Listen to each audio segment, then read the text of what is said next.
Yo, it's mid-April, the vibes are immaculate, and the weather finally stopped crying. So guess what time it is? Peach tree pruning, baby. Let's get these trees summer body ready.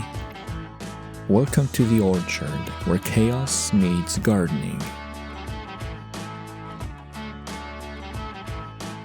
Before I even think about touching these trees, I sanitize my tools like I'm prepping for peach surgery. Why? Because peaches are drama queens, way more prone to disease than, say, apples. Sanitize before, after, and between trees. No cross-contamination here. Best time to prune peach trees? Early spring. You want to beat the bud break, but dodge the frost drama. For me, April's been cold and soggy, so I waited for a dry day with a sight of sunshine.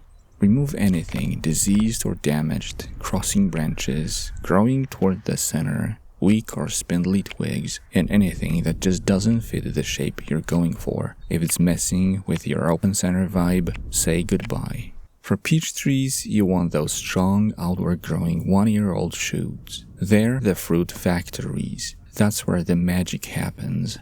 Most of my peach trees, open center is the way to go. But one of them? Yeah. She's my experiment.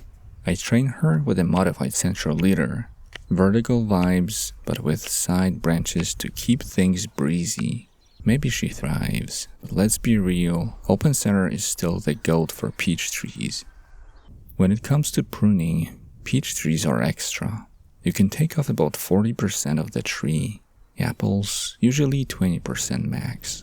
Peaches need harder cuts to keep fruit quality high. I sealed some of the cuts because, again, these trees are high maintenance, but technically you don't always need to seal peach pruning cuts unless it's a big wound or disease risk is high. And there we go, clean tools, open center, happy trees, and 0 fungal freeloaders. Peach tree pruning handled.